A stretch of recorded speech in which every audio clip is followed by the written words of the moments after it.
আজকের যুগে তথ্যই সম্পদ, কিন্তু আমরা যখন কোনো অজানা আইডি থেকে আসা লিঙ্ক ক্লিক করি বা কোনো অসুরক্ষিত ওয়াইফাইয়ে কানেক্ট করি নিজের ফোন বা ল্যাপটপ, তখন আমরা নিজের অজান্তেই আমাদের ফোন বা ল্যাপটপের সেই গুরুত্বপূর্ণ তথ্য কোনো অজানা লোকের হাতে তুলে দিই। তাহলে আমরা কি করে নিজেরা সাবধান হতে পারি? কোনো অজানা আইডি থেকে আসা লিঙ্ক ক্লিক করবেন না, কারণ এটা একটা ফিশিং স্ক্যাম হতে পারে। কোনো অজানা নাম্বার থেকে আপনার কাছে ফোন বা মেসেজ আসে আপনার ব্যাংক ডিটেলস জানার জন্য, তাহলে কোনো অবস্থাতেই তার উত্তর দেবেন না।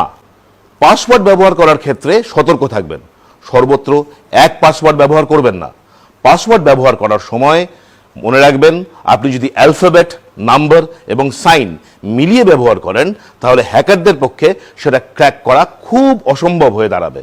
সবসময় সুরক্ষিত ওয়াইফাই নেটওয়ার্কের সাথেই নিজের ফোন বা ল্যাপটপ কানেক্ট করুন। প্রতারণায় পা দেবেন না, সঠিক পদক্ষেপ নিন এবং সুরক্ষিত থাকুন।